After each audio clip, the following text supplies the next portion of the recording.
regular Board of Trustees meeting is back in session. We're back from closed session. Very happy to report that we have 2 new hires. We hired Brian Lim as Director of Library Services. He will start March 16th. His initial contract will end June 30th, 2020. He's a range 17, step C on the administrative confidential salary schedule. We've also have hired an academic administrator. This is a temporary at-will position. Gregory Miraglia, acting senior dean for career education and academic pathways. Appointment start date is January 24th, 2020, which is tomorrow.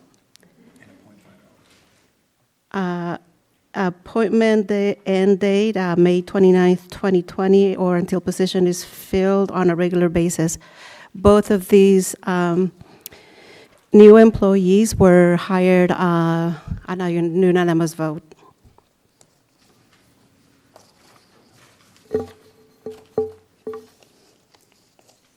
So now we go to number 6 on the agenda, and that is public comment general. This public comment opportunity is governed by the State of California Brown Act. By definition, this is an opportunity to listen to concerns, perspectives, and differing vantage points. The board is not able, under the Brown Act, to engage in any level of conversation or discussion, but we look forward to this opportunity to listen to community input. At this time, the board will devote a total of up to 15 minutes for comments to the Board of Trustees regarding a subject not appearing on the agenda for this meeting, but over which the board has jurisdiction. The public may ask the board to place an item related to the business of the district on a future board agenda. No action or discussion will occur at this time on such items. Individuals will have a limited time of 5 minutes or a 5-minute presentation. At this time, I will poll those in attendance regarding their intent to speak on any item on the agenda. I do have a card for Christina Goodman. Can you please state your... Hi, you should be familiar with me now. Good evening, ladies and gentlemen of the board. My name is Christina Goodman. I'm here to follow up on my statements and the president's report from the October meeting. For those of you who are not familiar with my situation, you can see public comments from April, May, and October of last year. As of 10:30 this morning, the adjudication process was still being outsourced. I brought a page from the Los Angeles Transportation Department so you can see what compliance with California law looks like. Also, I have a page from Turbo Data's website where they advertise administrative adjudication services.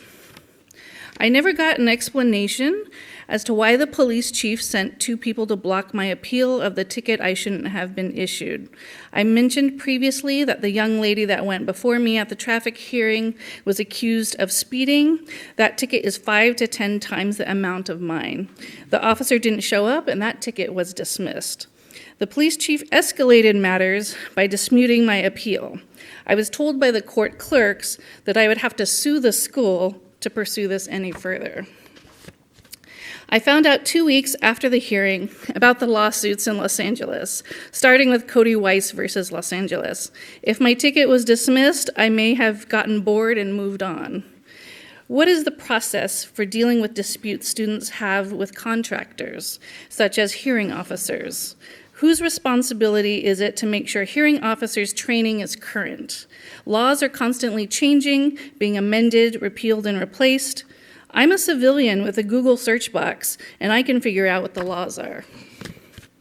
What are the revenues from parking citations used for? Is there an audit or detailed accounting made to the public? Napa Valley College is supposed to be run as a nonprofit. Parking has changed at Napa Valley College. These changes will disproportionately affect low-income students. The police chief said that you are moving in a digital direction. Another way to say that is cashless. Cases are being litigated right now regarding going cashless. The FDIC estimates 32 million households are unbanked or underbanked. If there is one machine that's designated for cash transactions and that doesn't work, then parking will be free for the whole campus until it's fixed. I have a picture of the machine they want to use as the primary cash accepting machine, sporting an out of order sign. Actually, I have more than one picture. I was running an experiment to see how long it takes for it to get fixed. My supervisor mentioned to me that he visited the campus a week before I saw you in October, and he said the machine said coins only. The state legislature would consider that inoperable. Thank you. Thank you very much. Mr. DeHaro, do you think that we would have an opportunity to do a little research on this issue? Yes, that'd be fine. Thank you very much.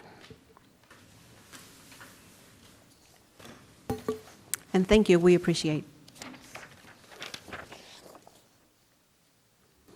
And before we go on to the public, personally, I would like to thank and acknowledge Kyle Iverson for his past service and as a chair of the board.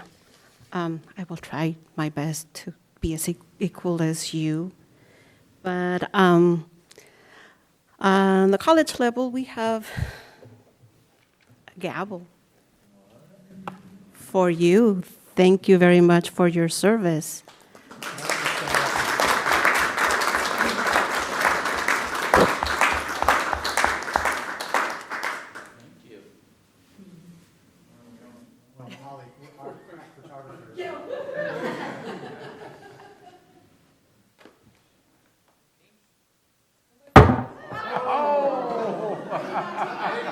It works.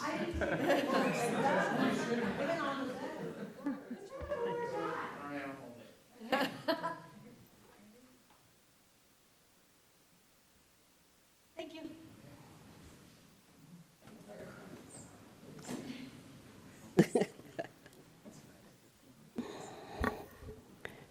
Thanks again. And so now we go to item number 8, reports. I don't see Dr. Tejada here. Do we have a report from her? Nope. And Mr. Harris is not, it's also not here. Right. He indicated he could not be here tonight. Okay. And Christopher, did he happen to give you a report, Pablo? Christopher Hernandez? Valerie. Hello, thank you. We're all happy to be back to begin a new semester with new challenges and new opportunities, and try to keep everybody healthy this month. First of all, I'd like to welcome our new classified staff that have been announced on our board agenda for the past 2 meetings. We have Alma Ciencia, an accountant, Faiza Lewandowski in the Testing and Tutoring Center, Adrian Boudreau, an administrative assistant in the Writing Success Center, Brody Azevedo, an accounting technician, Cynthia Hernandez, an administrative assistant in the Mesa STEM Center, and Ashley Andrews, an instructional support specialist in the Writing Success Center. I wanted to add something about an event that took place this afternoon here on campus that was hosted by classified staff, just to clear the air. This afternoon, classified staff hosted an informational meeting for the campus and collected signatures to place the Schools and Communities First initiative on the November ballot. This is an effort to secure more funding for California schools and communities. It strengthens Prop 13 protections for homeowners, small business and agriculture, while closing tax loopholes for major corporations. It is projected that this will bring almost $5 billion annually to schools, including community colleges. And I'm not endorsing it. I'm not criticizing it. I just want you to know what the activity was this afternoon. We were able to collect about 70 signatures in a 2-hour period. And I will also mention that other advocate groups have engaged in similar information and signature gathering at Napa Valley College over the years, and as recently as yesterday, this was occurring at the Welcome Week Resource Fair in the Quad, put on for our returning students. Thank you. Thank you very much. And 8.5, Mr. Shoemaker. Yep, we're staying the course. I'm going to go ahead and endorse it because I think more money in our pockets is going to make everything easier for us to deal with. And welcome back, 2020. Glad to see you guys. Thank you.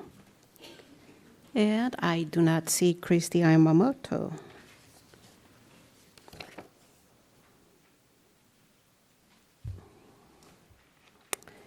And since Dr. Kraft has been out on medical leave, and we're glad to see you, and Thank you. glad that you're very well, we do not have a president's report for tonight. Not this evening.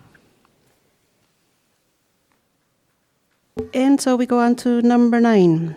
The consent calendar is a board meeting practice that groups routine business and reports into one agenda item. The consent calendar may be approved in one action rather than filing motions for each item separately. Are there any items that you would like to pull from the consent agenda so that we can discuss or ask questions, trustees? So is there a motion to approve? I'll move approval. Second?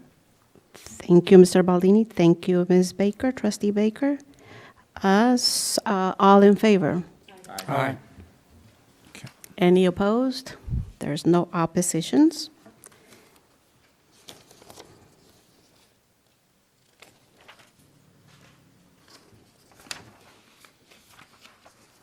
So we go to action items. So we're over to 10. That made it easier. So we go to number 10, academic affairs information, discussion item, discussion action.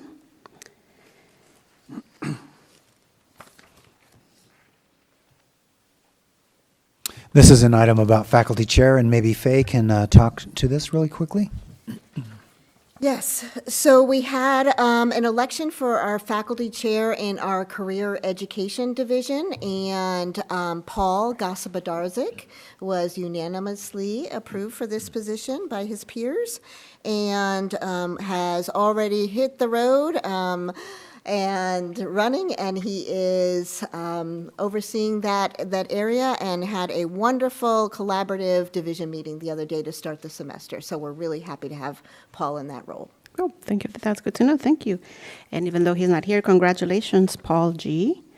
Is there a motion to approve that? So move. Moved by Trustee Baldini, second by Trustee Baker. Any discussion? Or all in favor? Aye. And so we go to 10.2, a letter of intent, 2020 SBDC funding. If there are no So, questions, you can move. do we have questions or discussion? Do I have a motion? Move to approve. Second. Thank you, Trustee Rios, for moving, and Trustee Iverson for second. All in favor? Aye. Any abstentions? So we are approved.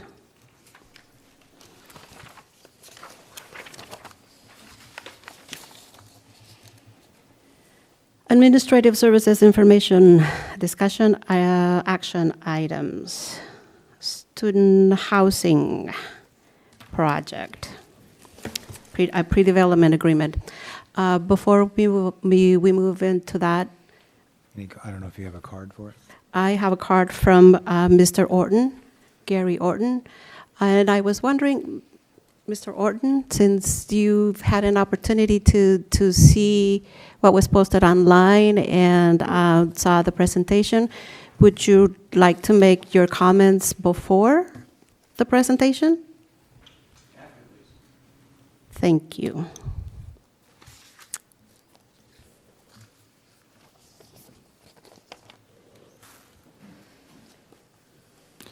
Okay, you call on Stephen Siri and Bob Parker.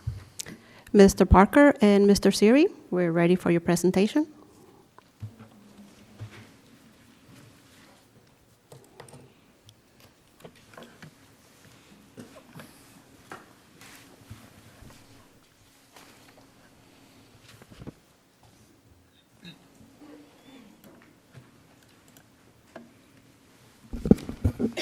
Okay, thank you. So we, at the study session that we had last week, Stephen Siri and the architects from HPI came forward to show you information about the plans to date and work that had been done. And we're back here tonight to review, look at some adjustments that have been made that Stephen will walk you through, and look at our next steps to move forward with a campus housing project. And so the first thing we wanted to do was just to give us a recap. How did we get here? How did we get to this point? What steps have been taken? And so on May 9th of 2019, you saw the Scion market analysis results. They were presented to you. As you know, Scion, we contracted with Scion to do a feasibility study. They conducted that in the spring, and so they brought forward their results to the May 9th board meeting. On August 22nd, you approved a pre-development agreement, including the preliminary phase 1. Now, initially, preliminary phase 1 was August to December. We actually, at the December board meeting, extended the length of phase 1 through today, so extended that until January 23rd. At the September 12th board meeting, the Martin Group brought forward some site options, talking about, if you remember, there were 4 different sites on campus, and it was determined which of those sites they would focus on as they moved through that preliminary phase. On November 5th of 2019, the Real Property Committee reviewed options for the 2 sites that were selected, sites A and B. And just to refresh all of our memories, sites A and B are along the entrance road to the college, Magnolia Drive, so to the north and to the south of that drive, right by the roundabout. At the November 12th meeting, the Martin Group presented the site concept and the unit numbers. Obviously, last week on January 16th, the Martin Group conducted the study session. And then tonight, we are here to answer any additional questions, to present some additional information, and to move forward toward a notice to proceed with campus housing. Hey, Bob, could we talk about I'm sorry to interrupt you. Oh, sure. If that's okay. It's okay with the chair. Please, go ahead. In terms of phases, we've talked about phase 1. How many phases, I guess, in total? I just want to get a little overview and remind myself in terms of the different phases and we're at phase 1 right now. Sure. What's phase 2 and is there So phase 3? In the pre-development agreement, there are 2 phases. And so phase 1 was a preliminary review. So that preliminary review was the Martin Group with selected consultants looking at the site or sites, looking at the conditions on those sites, working with architects to come up with some preliminary plans. And really the purpose for phase 1 was to determine, or to allow you to determine, whether or not moving forward with campus housing would be feasible. And so at the end of phase 1, and that's where we are tonight, at the end of phase 1, you are being presented by the Martin Group with a development schedule, with a development budget, and with some additional information in order to make the decision as to whether or not the project is feasible and we should move forward. If you make that decision tonight and we give the Martin Group a notice to proceed, then we move into phase 2, which is the true typical pre-development phase. At the end of the pre-development phase, There's no phase 3 in the pre-development phase, because at the end of the pre-development agreement, then you actually go into construction. So in effect, phase 3 is the actual construction process, but that is outside of the pre-development agreement. That's very helpful, thank you. Sure.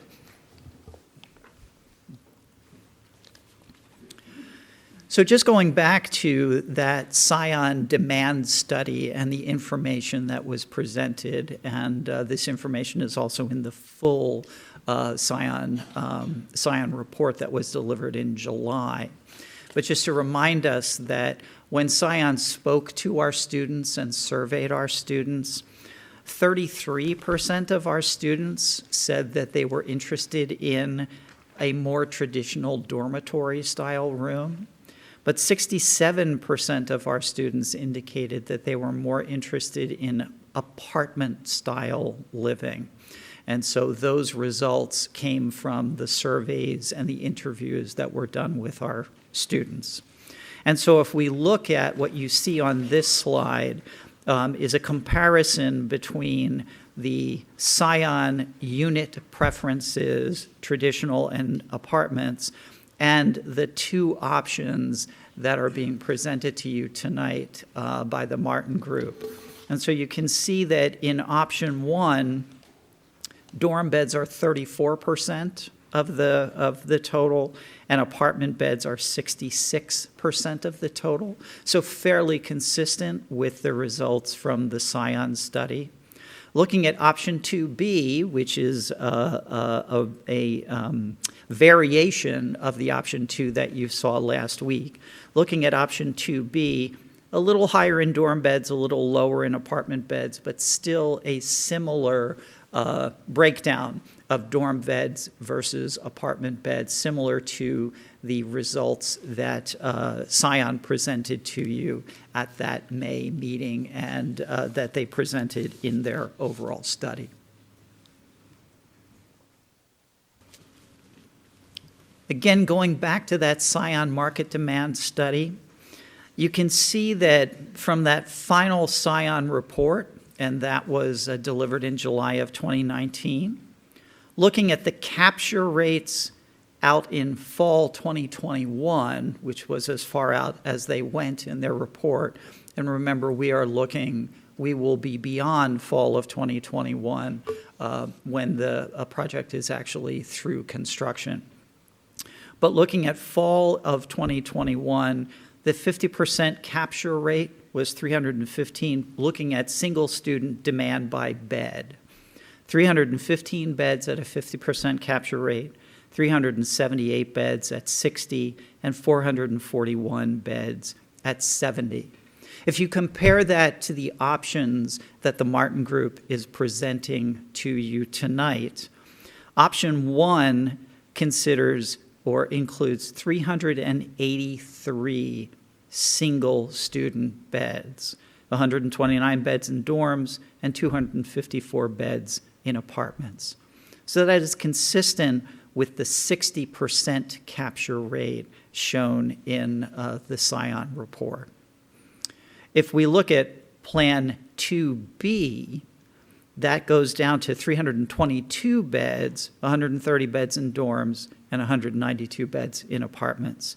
That is consistent with the 50% capture rate that Scion presented in their report. So a little more conservative in terms of capture rate.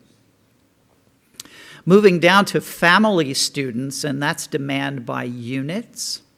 Looking at the Scion report, the capture rate, 50% capture rate in fall of 2021 was 169 units, 60% was 203, and 70% was 237. In the options that you are seeing tonight, option 1 is 142 units. So it's actually below the 50% capture rate, even more conservative than a 50% capture rate. And option 2B is 92 units. So again, below the 50% capture rate. So when we started this project there were certain project goals that were identified to enhance the campus experience for all of our students. The idea being, and if you look at the comments that were received when Scion was on campus surveying our students, students indicated that having students living on campus, even if you weren't one of those students who was living on campus, that having students living on campus would increase or improve the student experience on campus and improve life on campus for all of our students. We wanted to provide students with on-campus housing that is below market rate, minimize the risk to the district's operating budget and obligations, and so look at a financing structure and look at a development structure that would minimize any risk that the college would be undertaking. And then finally, provide positive cash flow to support indirect costs of adding housing to campus. So we know that there will be some costs that we will incur as a result of having students living on campus. We've talked about the fact that we'll need to look at some additional college police coverage to have more of a presence of college police at times when we don't typically have coverage on campus. But to the extent that the project delivers positive cash flow, and that is the intention, then that positive cash flow offsets those costs that we would be incurring, that the college would be incurring for those additional services. So where are we tonight? What are we doing tonight? And the real decision tonight is it feasible to move forward based on the information that we're being presented? And now what you're seeing tonight is the result of phase one, or that preliminary analysis. We'll be looking at options 1 and 2B. Stephen Seary from the Martin Group will be talking about preliminary rents, a development budget, an operating budget, a pre-development schedule, and a pre-development budget. These are all of the things that were deliverables at the end of phase one to allow you to make a decision about moving forward into phase two. And with that, I'm going to turn the podium over to Stephen Seary to walk us through those pieces of information. Thank you, Bob, and good evening. So our first slide here is a plan that we're calling option 2B. So this is a slightly modified option 2 plan that you all saw last week based on some feedback that we received. To orient everybody with the mouse here, this is where the state hospital is. This is the highway, and then Imola. The previous option 2 that you saw included the dorm building on this site here on the left as you enter campus, and included 3 apartment buildings on the larger site. Option 1, as you may recall, had 4 apartment buildings. Based on feedback that we had received last week, there were some concerns about the dorm crosswalk that from a safety standpoint, and there were also some concerns relative to the retaining wall, and in discussions with our architect and team, costs associated with putting a building on this site. The topography is not very flat, so there will be some additional grading work that would have to be done. So what you see in option 2B is we have moved the the dorm building over to the apartment site. So it is now integrated with the 3 apartment buildings. We do not have updated renderings for this option. One design change that you would see when you had the dorm building here, the goal was to really create a bookend entrance to campus by having the dorm building at about the same height as the apartment building. So you would have two glass facades as you enter into campus. This is taking a closer look at option 2B. The dorm building, to orient again, This is the entrance to campus with the state hospital and highway right here. As you would pull into the parking lot here, again, this is your large entrance to the building, which would include the property manager's office. The parking would be on your left-hand side here. And this building, Building 1, would contain your one-bedroom units. The green shown here, a small portion of three-bedroom units. And then the blues in Building 4 and Building 2 are the two-bedroom units. Another change here is a larger amenity space, shown here in purple, as we had to amend the previous massing to incorporate the dorms and then the apartment buildings to fit within the site. In option 2B, there is a small one-bed increase for the dorm units and the number of our dorm beds, and the number of single student beds and family units remains the same. Here's a side-by-side comparison of option 1 and option 2B. Again, option 1 shows the dorm building on the smaller site as you enter into campus with 4 apartment buildings and a parking lot. Again, this option includes the crosswalk and a bit more in off-site improvements to enhance the pedestrian scape from the dorm building. You will see in option 2B, we have removed that dorm building and it has now been moved over here. In addition to this move, we do anticipate that this plan, option 2B, would be slightly more cost-effective than option 2 previously presented, just in terms of saving on site work. The rationale for the initial option 2 was to separate the dorm building from the apartment building, but based on feedback, we are proposing option 2B as a better path forward.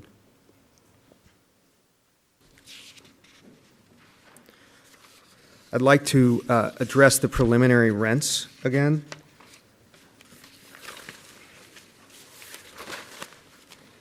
So this slide again is based on a couple different rental types. So to start, there are single students and family students, which were projected as different categories of demand by the Scion Group. The first rent analysis we will show for you here is the single students living in dorms, and these are rented by the bed for both option 1 and option 2B. The first one is the dorm room single occupancy bedrooms.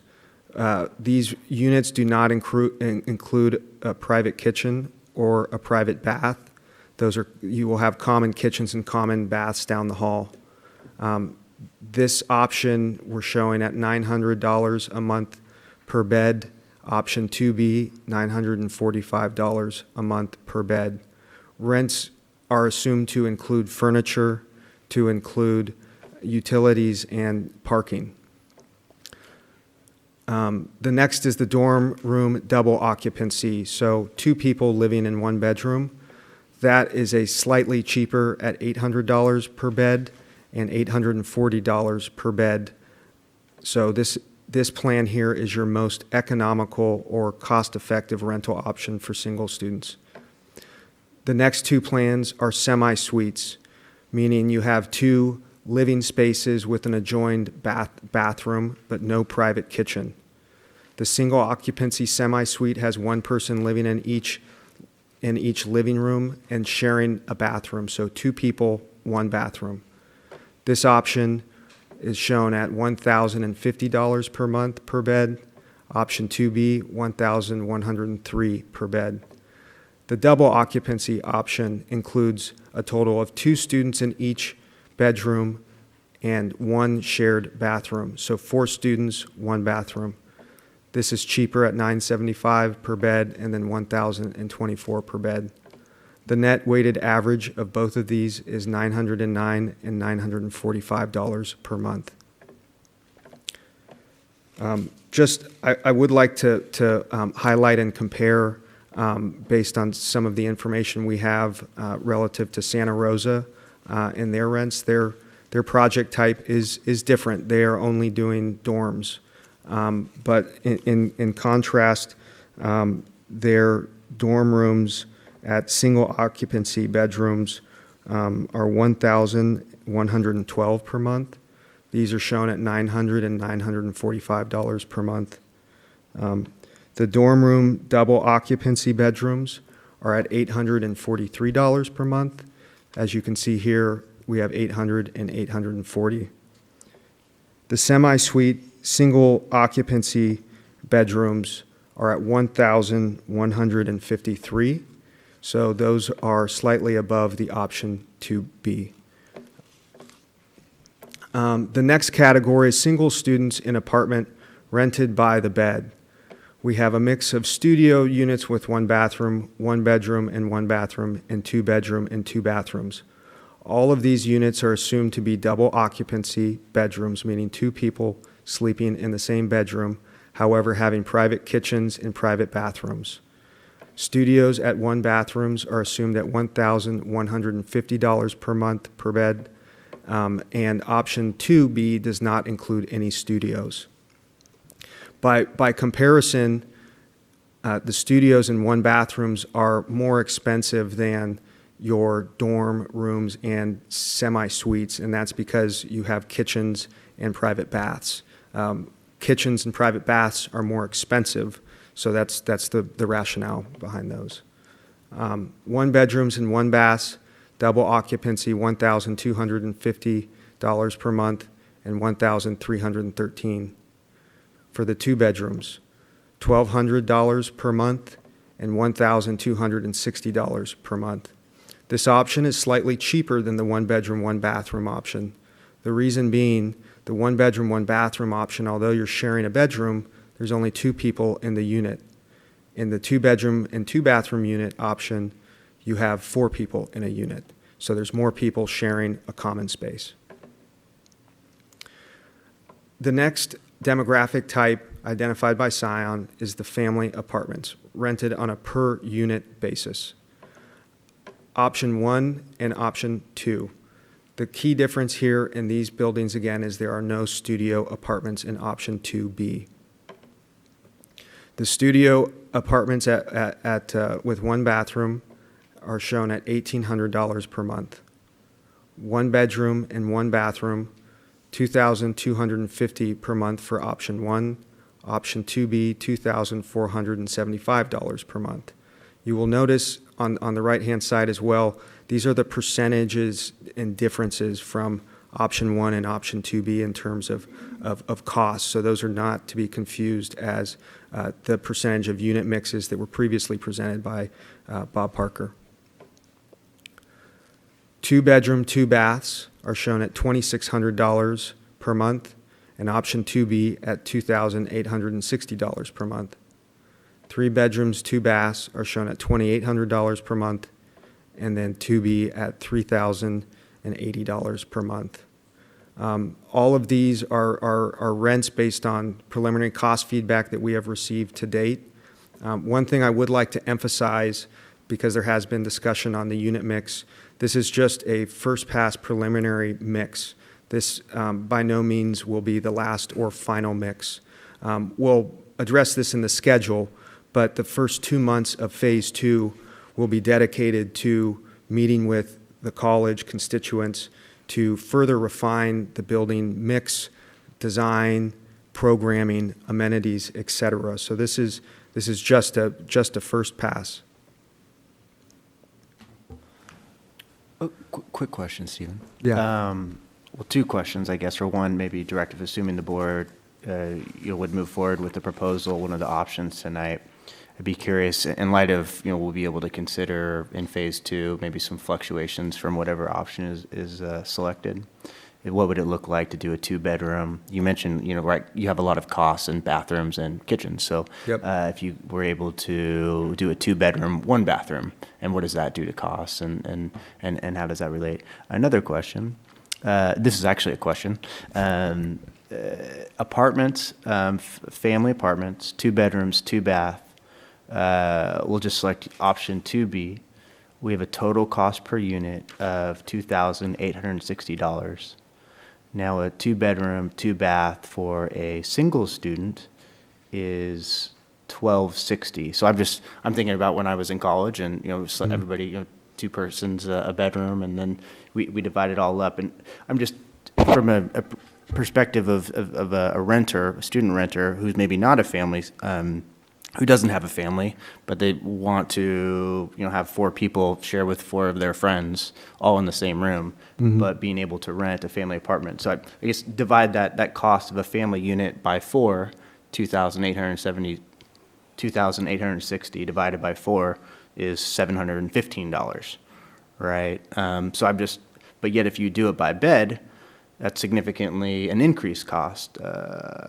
Someone do the math for me, but I think I'm just curious about that disparity, 'cause, right, we're trying to provide the least expensive cost of housing as possible. So I just want to be thoughtful about the discrepancy there, and is there actually a discrepancy, and if so, there's a discrepancy, why? Yeah, absolutely. So it's been our experience in all of our student housing projects that you rent on a per bed basis. The family student demand was identified by Scion. So just to touch on, that's why there's a difference on the per bed and per unit. The assumption around the difference in pricing is family students will have dependents, and the cost here per student is actually higher, but they are supporting other people, whereas the single student rent you see here is lower on a per student basis. From a financing standpoint, the single students on the per bed basis help drive the overall financial coverage ratio. So it's kind of a mix in part. The single student option is lower on a per student basis than the families, and the families have dependents. So they would be more financially burdened if you went back to that model, because the overall rents would have to go up. That's interesting. Does It that- comes in, it does. But then it also comes into play with financing, is what you're saying, in terms of It's what kind of loans yeah, we're looking it drives the overall economic returns of the project. Yeah. So these units drive more revenue for the project than the family units. Yeah, no, clearly that, yeah. Okay, thank you. I have a couple of questions. It's kind of similar vein. Square footage, do you have like the difference between a 2-bedroom, 2-bath for the student apartments versus a 2-bedroom, 2-bath for a family? Are they the same size? They're currently assumed at the same size. And I also this is kind of maybe just getting in the weeds a little bit, but when you have a family, by the time you have a family, you usually have stuff. Is there been any discussion about not furnishing the family apartments? There has not been to date, but that's certainly something that could be further explored. I was thinking, like, if you have 2 kids, you probably already have a bunk bed, and where am I going to put it if you're giving me one? So I would have to have storage to Right. put that stuff somewhere. So Yeah, that's a good comment. It's something that we certainly can further explore. Any more questions, comments? I have a question just about, I think you said that the option 2B is somewhat cheaper overall than the option 1 because of the savings in the preparing, the ground, the grading, the retaining wall, and all those other things that won't be done. So what drives the increase in the cost on option 2B, the 5% and the family 10%? Yeah, so just to clarify, option 2B, again, this is a new option, so we haven't had a chance to engage with a third-party general contractor on those costs, so we've made some estimates. Option 2B is assumed to be cheaper to build than option 2, not option 1. Okay. Option 1 still has it's significantly larger, and so you have more economies of scale. So we still believe option one will produce slightly cheaper, as you will see, rents than option 2B. Does that answer the question? So the increase is from option 2 to option 2B. The 5% increase in option 2B and 10% here is relative to option 1. Okay. So how does that compare to our first option 2? Option 2 showed about 10% Difference in that? difference in the singles, Okay. and then 15% for the families. Okay, that clarifies it. Thank you. Yep. I've looked ahead. I've gone to the next slide with the development budget, and 2B is still cheaper than 1, so I'm confused as to why the rents would be more expensive for 2B than for 1. Right, so the cost difference on a per bed basis will be higher for option 2B than option 1. Option 1 has more units, so the gross development budget will be higher, but as you amortize that across Gotcha. the building, that's where you Is there see more the difference. beds in 1? Correct, there are more beds and more units in number 1 than 2B. That's what I was missing.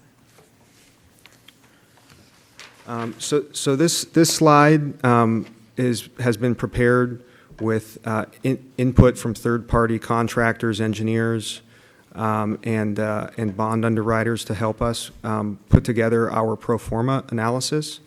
Again, this is a summary based on the information we have to date. So closing costs are associated with closing the bonds and financing. Option 1 at $1.7 million and $1.6 million for option 2B. Hard costs are construction costs, so that includes everything from the off-hauling dirt, anything associated with building the project. Option 1 we're showing at $95 million and about $80 million for option 2B. Indirect costs include architectural engineering fees, insurance. It includes permits and fees, things of that nature. General and administration includes legal, other fees, and it also includes accounting, reimbursables, things of that nature. Sales and marketing includes pre-leasing, furniture, and everything getting ready to lease the building.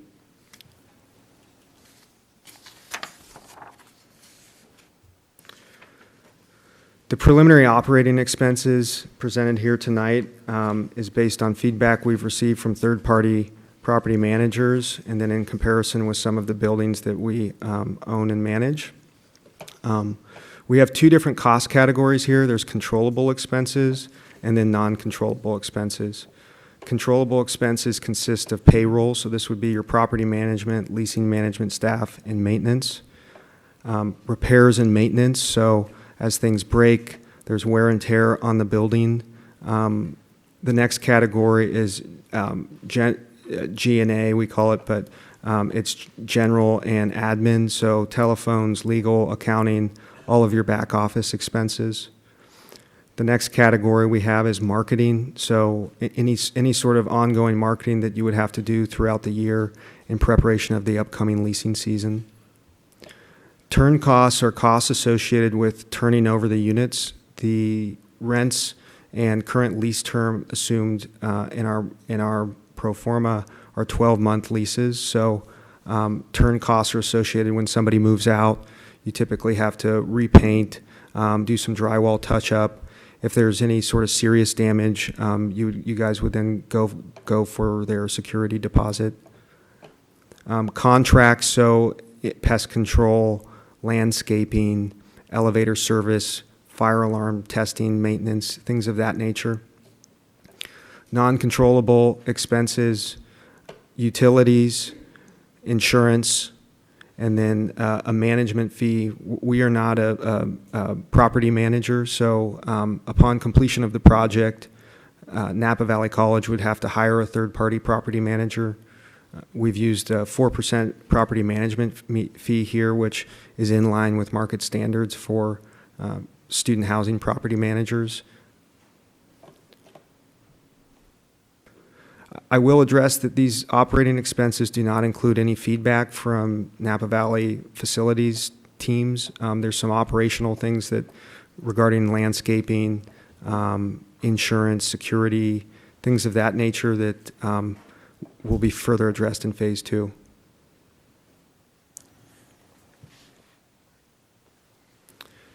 So I apologize. This this didn't turn out very well on the screen, but does everybody have a pre-development schedule? Is there a way to, Catherine, do you know, is there a way to zoom in? Is there a way, yeah, to make it bigger? Ah. Is that a little better? So just to begin, we're currently estimating the Phase 2 pre-development schedule to be 18 months in totality if there is a notice to proceed tonight. The first 9 months would be dedicated to planning.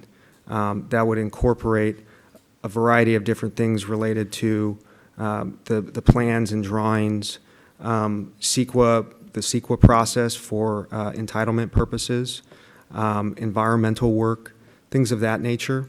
The second phase is the last 9 months of phase 2 would be dedicated to DSA, plan check, review, and approval. DSA is the Department of State Architecture. They have, since this is on state-owned land, they have purview from a permitting standpoint. It's our understanding that the DSA office out of Oakland would be reviewing this plan. We have had a preliminary meeting with them, but as we get into this, we will meet with them several more times. So assuming we get a notice to proceed this evening, the kickoff meeting starting in February would be for the schematic design phase. The schematic design phase is a very important part of the project. This is to refine any program elements of the buildings, unit mix, unit type, types of amenities, landscaping, etc. The stars that you see here are proposed meeting weeks where we would meet with Napa Valley constituents. Those are shown in red. Yellow stars are proposed dates for meeting with the board. These, again, this was put together by us and our architect based on past experience. So the schematic design will include program amenities, site plan refinement. We will kick off our geotechnical report, site topo, a civil survey of the surface and utilities. And at the end of March, after we've further refined the schematics, we will then fully onboard the remaining consultants needed to complete the drawings and the pre-development phase, consisting of structural engineers, civil engineers, things of that nature. And we will have a preliminary DSA pre-take meeting right before we finalize the schematics, just to align how this project overlays with how they might review it. After the completion of that, we will come back to the board at the end of March, beginning of April, to update the board on our findings, what has been accomplished in that 2-month period.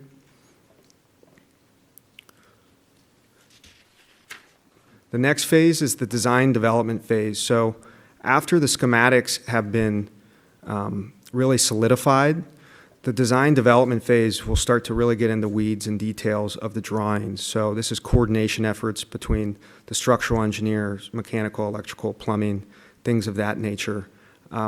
Any changes to the programming of the project are always possible, but it becomes a bit more difficult as you get further into the drawings because you have to sometimes go backwards. So it's important, again, in this first phase to really flush out all comments on big picture items. The design development phase will, in addition to working with the design team, we're going to be involved with a general contractor every step of the way so that they will be providing cost feedback, et cetera. We'll be keeping you apprised as we move forward throughout. I'm sorry.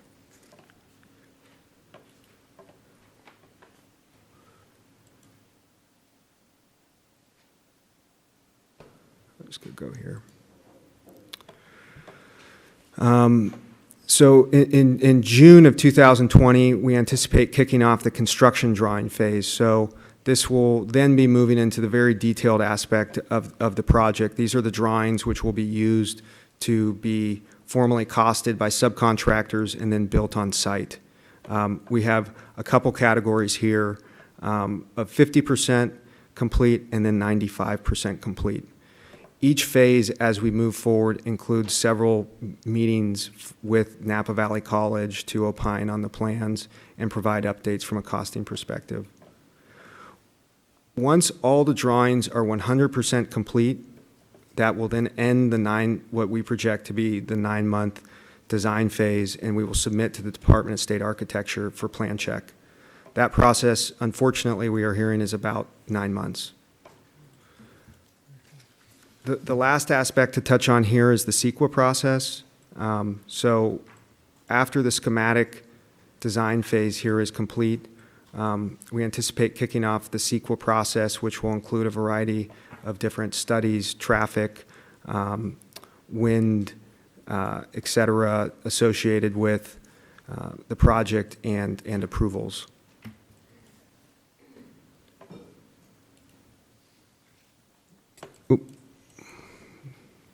I'm sorry. Any questions on schedule?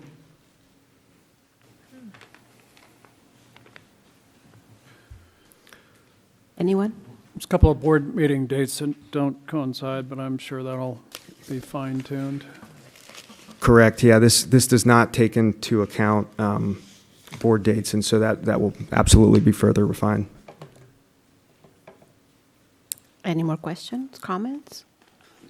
In terms of a meeting, I wonder if it's, Dr. Kraft, what are your thoughts on this? I mean, does it make any sense to have, or has it ever been done to have one of our board meetings done? And I don't know if it works for everybody's schedule, if it doesn't, but do one of our board meetings like at 12 o'clock or one of these sessions during the day, so we have students and faculty come to the meeting and we can hear, more their comments more directly. Yeah, like we had our special. I would say that we could easily do that wherever we felt it would fit to get some more feedback. We'd want to do that earlier rather than later. Of course, yeah, no. Right? Yeah. And Just absolutely. food for thought, maybe we don't need to make that decision now, but I think it'd be good for us to do. Other pieces, too. This doesn't preclude the college from soliciting or talking to our students, which we will be doing, in other kinds of, this doesn't include the college's activities on campus. So I think that's what you're referring to now.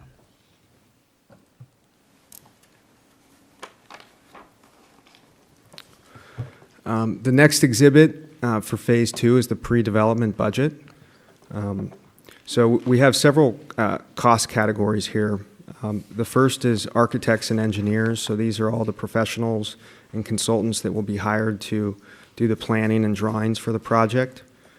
The next is environmental testing and reports. So this is a preliminary projected environmental budget to further our investigation on the landfill site.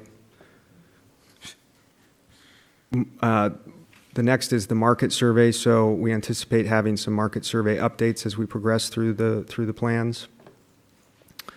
The next is related to land use. So these will be costs associated with the CEQA process. DSA approval is next. So this is the estimated plan check fee for the DSA to review the plans.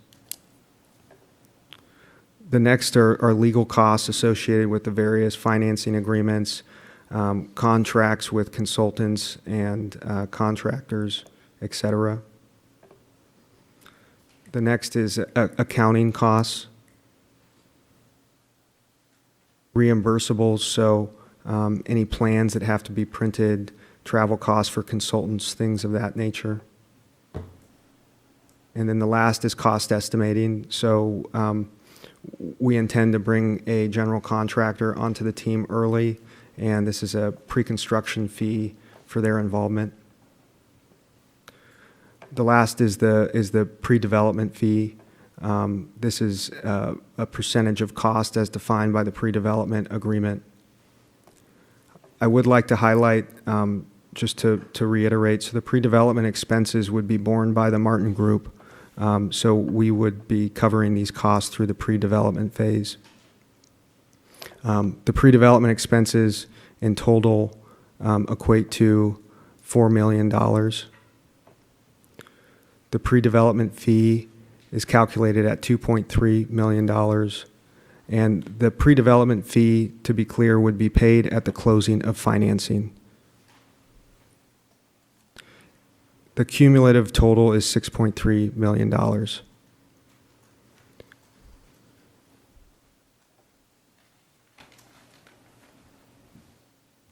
there any questions that I can answer about this exhibit?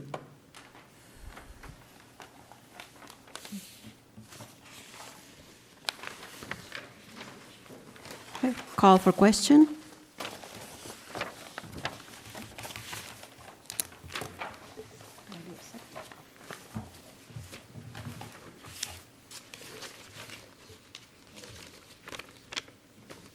Yeah.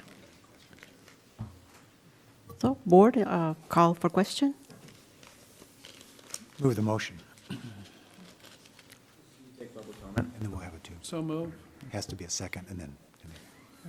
Moved by, Or have discussion, you have Right. to have discussion. moved by trustee Baldini. Do I have a second? Second? Second by trustee Rios. Now discussion. So now What are we motioning? Oh. On the approval of the pre-development? Mhm.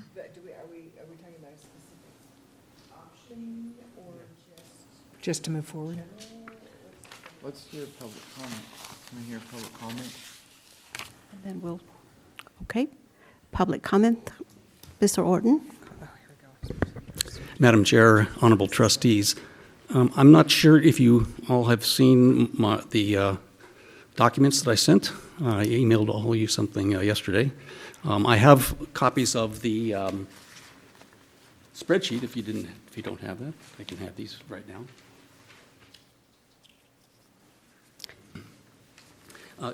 Catherine, one minute. Could we go back to one of those slides, that one of the first ones, it was a market? Oh, I'm sorry. How do I go back? Sky on market study, it said. Preferred option, right? All the way to the beginning, it Yeah. sounds like. Almost, yeah. Keep going. Is the option that people are looking at? I think so too. This The next one, one. that's the capture rate. That one. These are the unit preferences. Yep. And Yes, thanks. Is the motion, which is this motion? So I've asked to go back to this slide, because I think this is very important. That was good rhetoric, but it's not good analysis. If you take a look at the 67% for the apartments there, you'll see one of those apartments is a two-bedroom apartment at $900 a month. Because they found that there was demand for a two-bedroom apartment at $900 a month, and they tested that. And they found it to be infeasible, because it didn't pencil out. What it shows is a couple of things. One is, if there's demand, it's a demand at a price point. You can't just take Scion's study and say, oh, there's demand. It's demand at those price points. So that's the first thing. The other thing is that it's kind of interesting that they lumped them as to single units and, as to the dorm types and the semi-suites and then the apartments. That is not what the Scion study found to be the need. They explicitly say it, and I gave you a 4-page summary of how they got their analysis. What Scion said was there was a great need they found of Napa Valley students for private bedrooms. Of course, safety measures were very high on the list too. The other need that they found and real interest in students for housing was for low cost. And so that's what they tried to do. And they got, how about a two-bedroom at 900? That's pretty low cost for a two-bedroom. And by the way, every single one of Scion's apartment were single occupancy bedrooms. All of Martin's are double occupancy bedrooms. Of course, you know, Scion, they could have said, oh, those single beds at 900, maybe we could put two people to a bed. Now, there's some reason Scion didn't do that. You have to remember, Scion has done 200 of these advised colleges throughout the United States. They operate 58,000 beds nationwide. They know what they're doing. For some reason, they didn't want to throw students into a one or two bed apartment with two students in a bedroom. I have a hunch that doesn't work out real well. They know that as an operator, probably. In any case, one of the flaws here with this presentation tonight is I haven't heard anybody say, oh yeah, Scion looked this over and they approve. Your independent advisor has been absent. Why? I mean, my eyes were glazing over at those spreadsheets. You are, as a board, aren't supposed to have any knowledge of how a student housing apartment works and the construction of those. And I doubt if anybody on campus here in the administration does. That's why you hire experts. It was a waste of time for this board to be looking at those spreadsheets. Look over here, they're saying, don't concentrate on the big things. Okay, so that's the first thing. It has to do with what the students said their need was. And for you to call students back later after all these decisions is slapping them in the face. You haven't listened to the students, what the students said. They're demographers. And one of the things that Scion said, got up at a meeting in May and said, one thing we know for sure, there is diversity on this campus. There are diverse needs. And we found what those diverse needs were. One is, some like to have private bedroom. Some want low cost. And therefore, they gave 132 beds that were in single occupancy bedrooms. They gave 132 units that were the lowest cost they could get at $750. Now, it might be higher now, but that was the lowest. Okay, those needs are not being addressed. As a matter of fact, I showed you on the spreadsheet what the weighted average of those rooms are. They're 17% higher than Scion's weighted average, which gives you an indication that they aren't looking at the low-cost student. We have a diverse community in Napa. Those diverse needs are not being met. The economic needs of the people that need low-cost income, that's not being addressed by this. I think you really need to look at that. The other thing is that the phases you talked about, the next phase, actually that last chart was pretty good. That last chart shows how every month goes 100, I couldn't quite see it, 100, 200,000 a month. Once you'll go into this next phase. Now, you don't have an attorney here tonight, but I believe what happens is that if you decide to terminate that contract into the next phase, you're going to have to pay all those costs, even if you find it's not feasible. So that's why every time you do one of these things, every one of these colleges, you do that feasibility study before going into this next phase. That's what Santa Rosa did it. They had Scion looking over the shoulder. And how do you test the feasibility? The way you test the feasibility is you do a cash flow per forma to make sure that the debt coverage ratio is 1.2 Excuse in the me, first Mr. Orton, you month have of stability. 1 minute. Thank you. Thank you for the time you're giving me. So those things aren't done. We have no idea. And Scion actually looked over those and went over those with Santa Rosa, with Orange Coast College, when they did their programs, and they gave the green light, said, yep, we see that cash flow perform. I didn't see a cash flow perform up there. That's what you need to do the debt coverage ratio. So, in my opinion, this is premature. You ought to reject this proposal and start anew. Thank you very much. Thank you, Mr. Orton. Trustee Baldini, if I may ask you to do your motion again, your recommended action on the motion. You want to name the option? Name the option. Which option? Can you?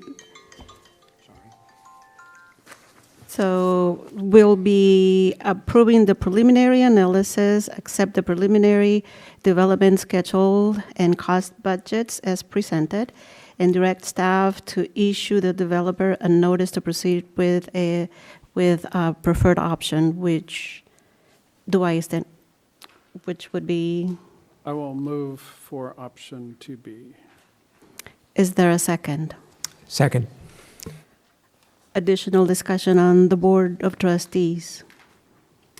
Can I ask why you chose 2B? I looked at the cost, management cost, I think it was, or the cost of the money was only about 100,000, not, and I don't mean that only, it's a significant amount. And I just weighed in my mind what we're getting for that. And I actually had option 1 as my go-to. Option 2 seemed to answer and satisfy my questions regarding the entire project and as far as the challenges of developing that southern corner, as far as the construction costs. So Okay. that's why I went You with think option that 2B. addressing that concern outweighs the increase in cost to students? Because I look at the bed cost and the unit cost, and it's significant if we go with 2B instead of option 1. And I'm just wondering, do you think that kind of evens out? Well, as presented, I believe there's time to massage that count going forward through Okay. discussion and so on and so forth, looking at across Highway 121 at, Right. I believe it was the Braden, Yeah. the 2-bedroom, I think I jotted it down, was 2-bedroom, 2-bath at 2730 for 1,004 square feet is being offered right now with 6, that's their lowest price. Okay. For 6 weeks, possibly free, so reduce that. And so there is, some questions on what is the best mix Right. on the project.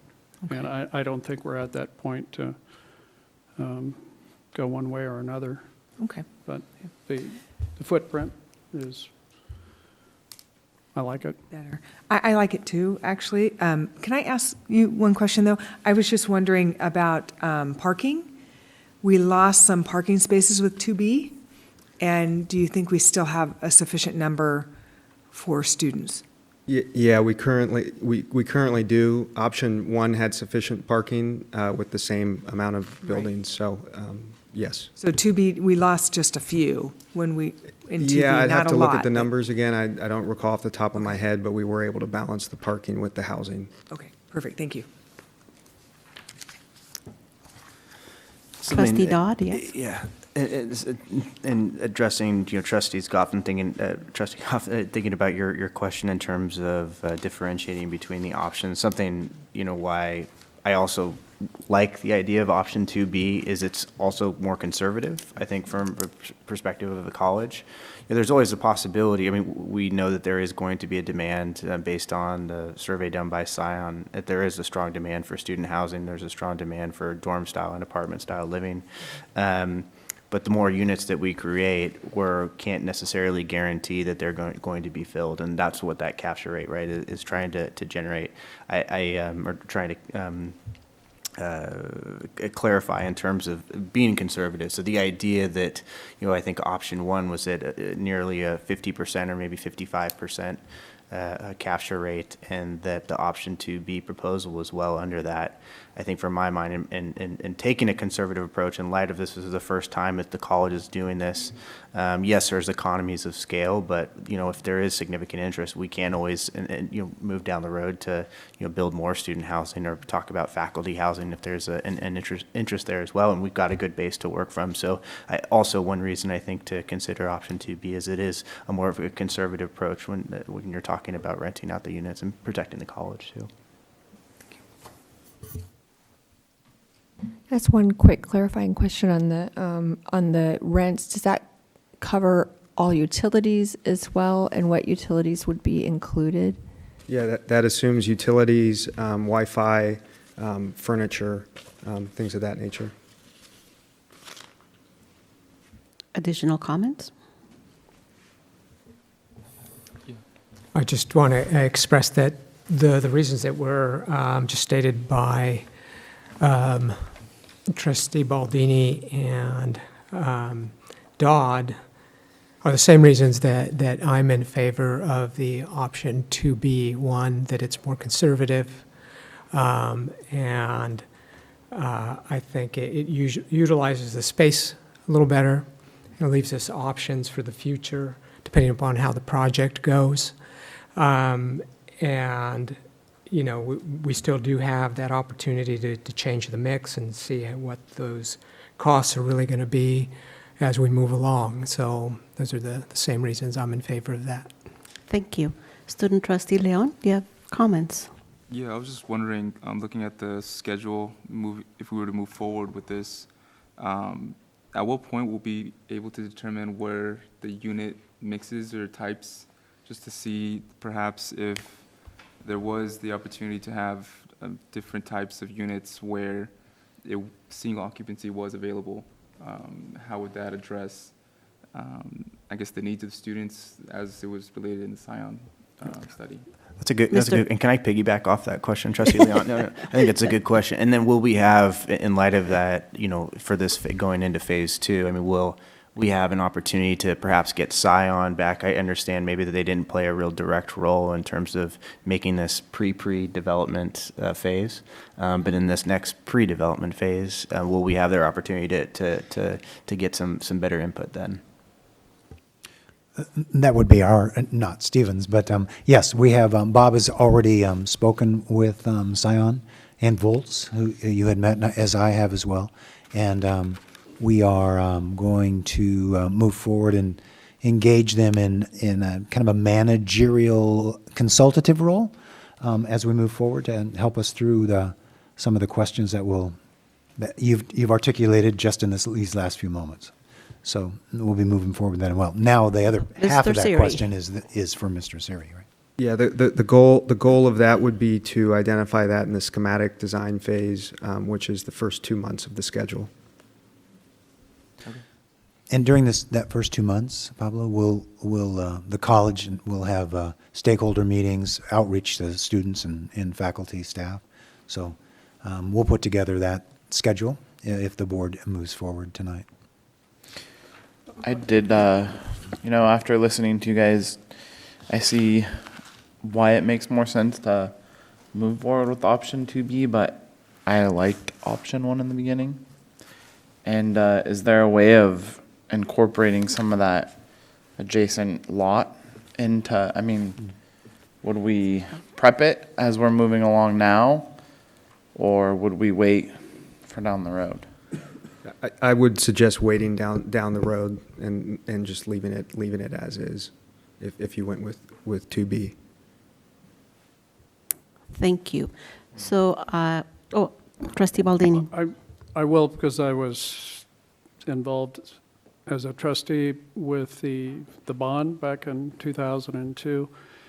And there was, and this is considerable amount of money over the next couple of years, that initially it was decided that we would manage it within, and then later on, as the projects increased in their complexity and scope, that an outside watchdog was brought in to give us a little more insight into expenditures. What typically happened with the bond is that every meeting of the Board of Trustees, increases in costs were explained on a particular project, and we were asked to vote additional monies for that project, with the contingency fee being, or contingency being 10% of the construction project. And just as a reminder, in 2008, the world saw one of the highest commodity increases ever on basic construction material, which led to a significant amount of the construction costs that we incurred as a college, and depleted that bond money rather rapidly. So I would ask some prudence and that we do have the mechanisms in place to keep an eye on our pocketbook. And just to piggyback on that same concern, is that the role of Scion? That's a role for staff and the consultants that we would bring on board, but yes. I mean, there's legal work, there's review. I don't know, Bob, if you have a weigh in on this, so you could certainly, we talked about this afternoon, in fact.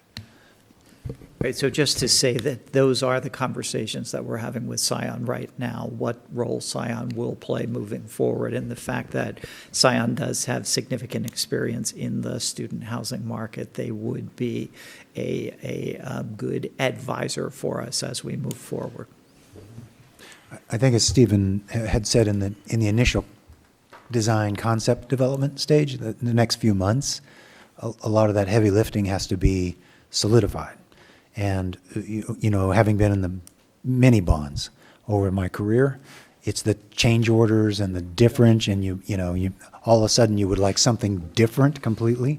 That's where your costs start skyrocketing. And so it's really important to front load this in a way that's very intelligent, board involved, college involved, and then move forward in a very, like you're saying, very prudent and reasonably understanding all of the kind of financial concerns with it.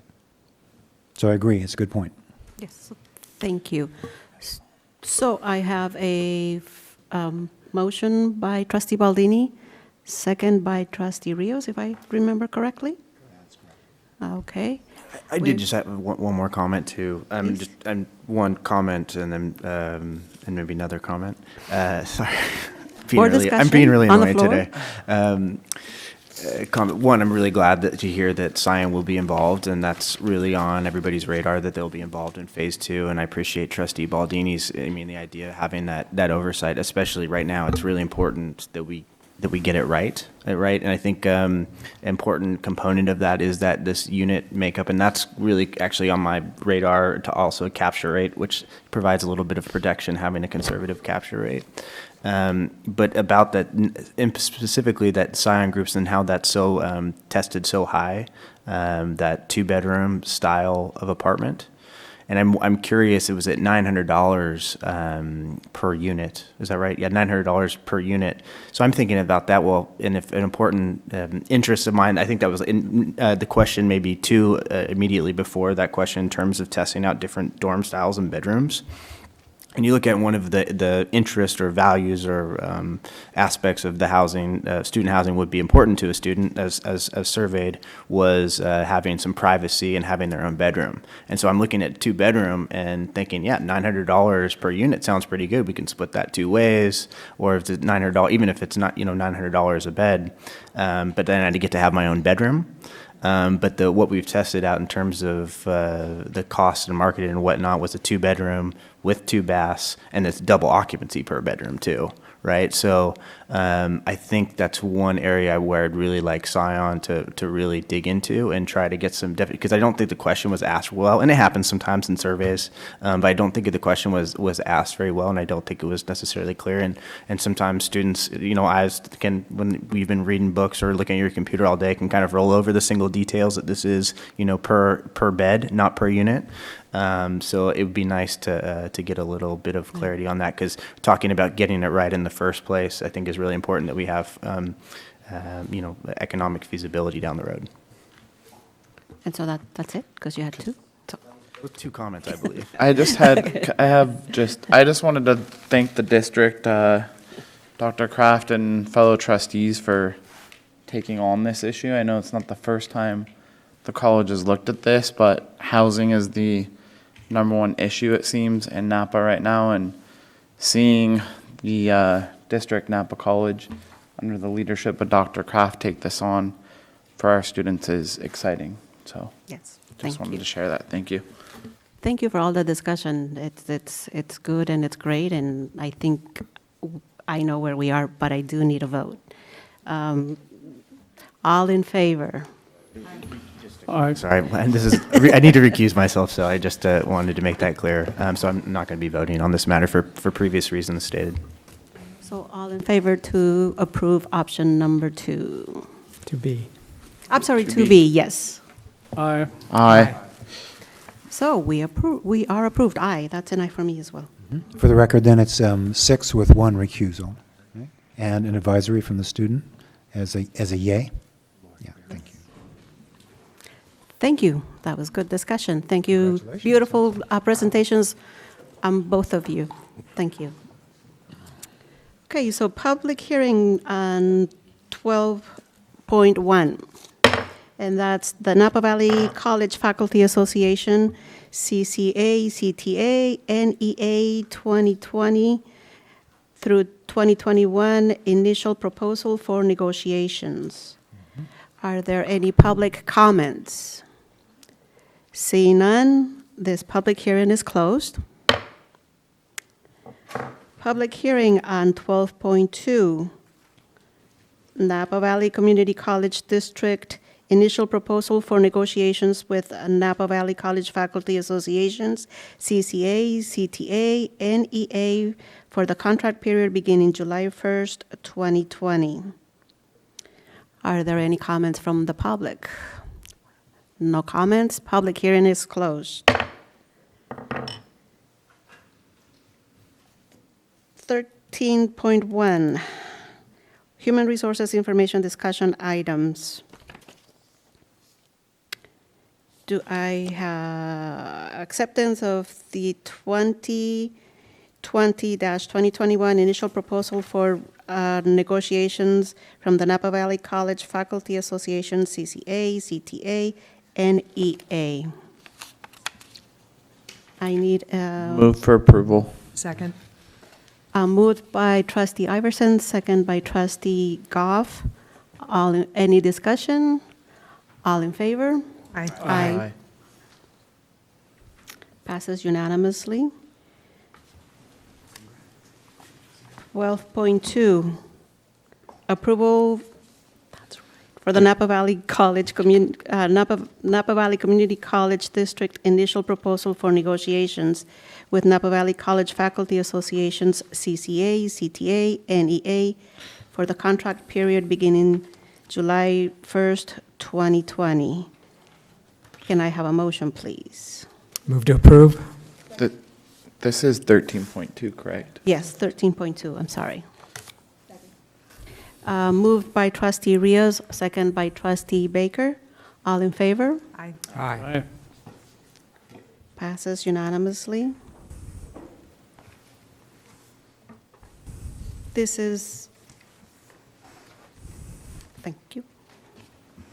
This is an information item. And is for the public. And for your information, I don't need an action on that one. So we move to 13.4, Napa Valley College District initial proposal for negotiations with the Napa Valley College of Classified Professionals for the contract period beginning July 1st, 2020. That is also an information item.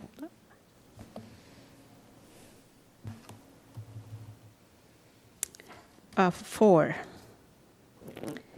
student affairs information discussion item, discussion action items. And 15, general information discussion action items. 15.1, emeritus status for retiring classified and administrative confidential staff. I need a motion for that. Move approval. Second. Sorry. Jim. So moved by trustee Baldini, second by trustee Iverson. Do I have, I give it, Baker beat me on that one. You were closer to the microphone, though, so. all in favor? Aye. Aye. He's letting me have it, so.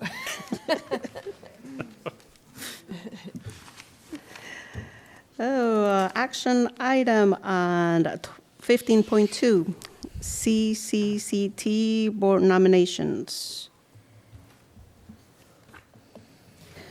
This item has been placed on the agenda to allow the NVC Board of Trustees to nominate a candidate to run for the CCCT board. Trustees, we may discuss that. If there are no nominations today, the board may still nominate a candidate at the February meeting. Would anybody like? I'd I like just want to to, say it will be very tight. You'll have, I think, a day or two to get paperwork in if we postpone to February. So ideally, you would nominate today. I was gonna nominate trustee Baker. Yes. I second that. What does that mean? She sounds interested. Sounds very interesting. Do you accept the nomination, trustee Baker? Sure. Yes. Sure. We need representation up north. Yes. Okay, why not? You have my endorsement. Statewide office. Could you please repeat the motions? Is it? Was Oh, it? yeah, did somebody second? I second it. Trustee Baldini seconded my nomination for trustee Baker. All in favor? Aye. Aye. Abstentions? None. Somebody's gonna tell me what I gotta do. Go get him. So, 16, board policy review and adoption and board reports. 17.1, standing committee and other appointment reports. And now we have, not an issue, but on one of the committees,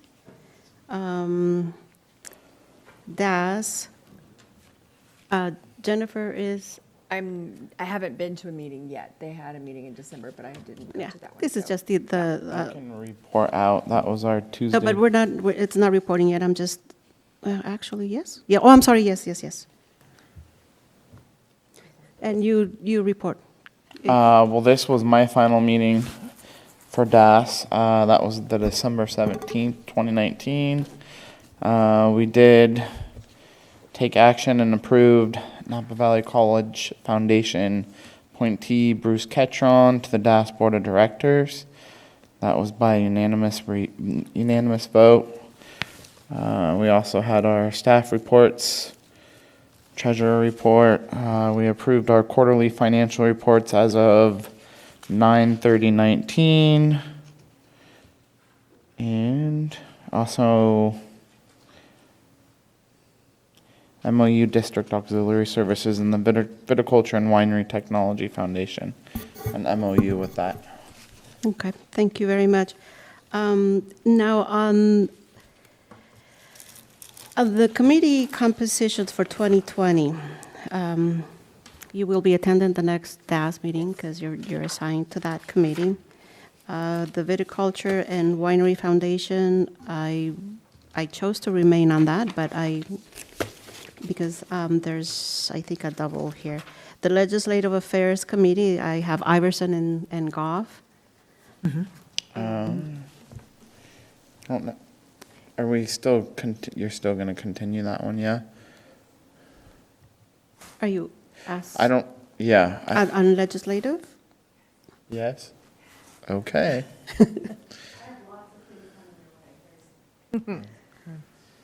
It will be a lot of fun. Enlightening. Yes, okay. Didn't No. these get appointed already, or? No, we didn't, we No, only not did really. DAS. Well, yeah. The audit and finance, it's, will remain the same, Bakers, myself, and Pablo. Real Property Committee is Rios, Baldini, Dodd, and Leon. And Beth will remain on the McPherson Distinguished Teaching Award selection. No changes with the real property committee? It will remain the same. Okay, so 17.2. Are there any future agenda items that, I had something. Speaking of the legislative committee, I know Holly's planning to go to the conference this weekend, and I would love to see this board pass a resolution in support of the Schools and Community First initiative. So maybe that's something that could be investigated at least. And Say that again. the Schools and Community First is the Prop 13 reform that Valerie alluded to earlier. There's a lot of groups that are coming out in support of it, and this board actually in a previous life did something similar along the same vein before it actually made it to the point they're trying to get it on the ballot. So. If I could just mention that there are two similar bills that are confusing. Yes. They both are related to Prop 13. One will be on the ballot in March, and it's something we'll bring to the Legislative Committee for review and consideration. The bill that was referenced earlier is one that they're gathering signatures For November. to place it on the ballot in November. So it's something that I don't know that we're prepared to endorse. CCLC and other state organizations will not endorse until it's on the ballot. Okay. So we may want to consider that at legislative committee as well. okay, and so now we go on to trustee and board chair reports. We've heard about DAWS, viticulture and winery. Will you refresh my memory? When do we meet next? Is it in February? No. We do have a meeting coming up in February, yes. So we will meet in February. And so we just heard about Legislative Affairs Committee. If anybody else would like to report something, Jennifer? We haven't met. I don't know when our next meeting is either, because Baker was the one who chaired that. Yeah, Well, we had gone on hiatus. right. I think we're waiting for our I'm actually information writing officer. an email this very moment to suggest that we get something scheduled in 2 weeks. Okay. Because I think I'll be attending the legislative conference this weekend. I just got Okay. a call last week, and there's some deadlines that will be coming up to be able to put those on the schedule. So, Do you have a suggested date at this moment? not yet. Okay. I'll put on the Okay, great. Thank you very much. Real Property Committee. No report. And McPherson Distinguished Teaching Award selection? Nope. I had a question about the Not for a couple months committees. yet. I'm sorry? I had a question. Is there a minimum or maximum that we can have on that, on each committee composition for the membership? Yes. Yeah. Maximum is 4, right? No, No? Oh, it needs to be. oh, it's a less than core. Oh, four. that's right. Yeah. So real property, you have 4, but No, we have a student. students, okay. Yeah. Okay. Okay. Do you want to join another committee, trustee Lamb? You want to do legislative? No. I mean, not necessarily, but I was looking at my schedule to see what I can accommodate.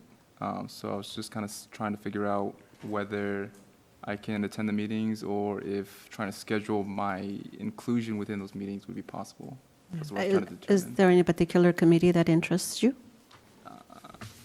Not really. I mean, the 2 that I am currently on are the ones that I'm most interested in. Okay. Yeah. All right. Thank you. And so now we go to trustee reports, and I will start with Pablo. I'll go this way. Yeah, so the first 2 days of school, I mean, today and yesterday were pretty exciting, a lot of new faces.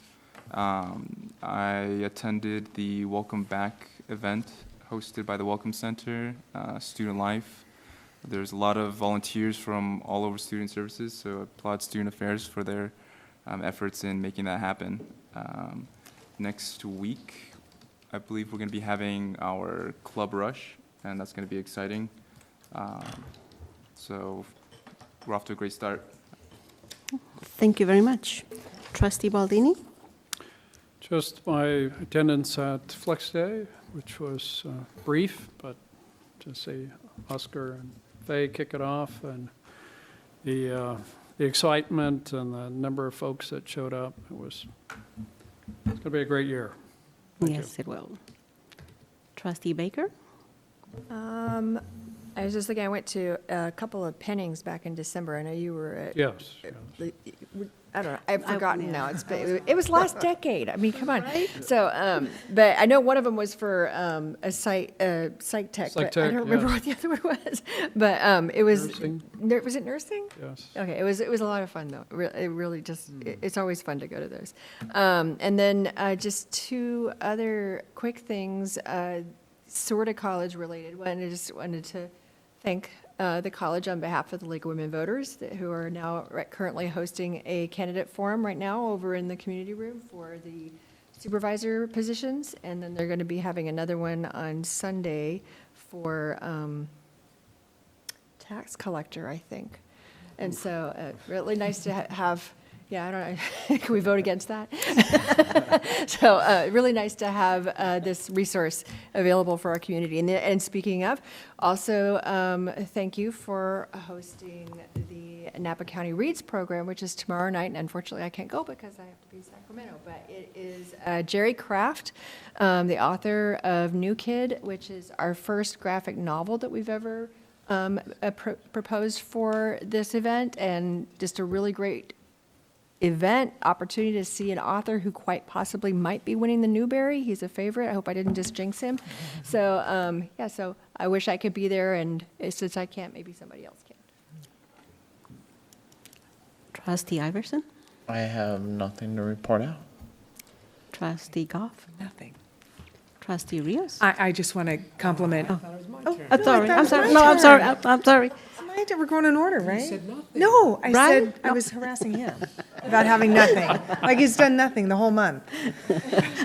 I wanted to compliment Napa Valley College drama department for Charlie Brown Christmas. We went, and I have to admit the highlight was Holly Dawson's daughter giggling throughout the entire thing, which was really awesome. It was the first performance I'd been in the new theater, so that was really fun. And there was one other thing I wanted to say, and now I can't remember, so obviously it doesn't matter. But now it's Thank your you. turn. I passed the torch. Oh, well, thanks. Now I forgot everything I was going to say, but I really don't have a report. I look forward to seeing all of you in Sacramento tomorrow and Saturday. Same. And I did want to give a special shout out to all the staff who's been involved with the student housing. I know that's tight turnarounds coming out of the holidays or the new year, tight turnaround from yesterday. And Catherine, thanks so much for answering all my phone calls and calling me back and answering my emails. So I really appreciate that as well. Well, thank you very much. Flex Day, yeah, that's, and it was a wonderful opening, and thank you. You guys did a great job. And that's about it. I missed most of the pinnings because I was in some island and the minute Cicely sends their love. And I do apologize because I was so excited about approving about the student housing. We were supposed to take a 5-10 minute break, and we didn't. And so I apologize for him because, the surgery, so he wanted to go home. And thank you. You guys did great tonight. And our next meeting will take place, will be on February 13, 20. So you have no excuses not to attend because Valentine's is on the 14th.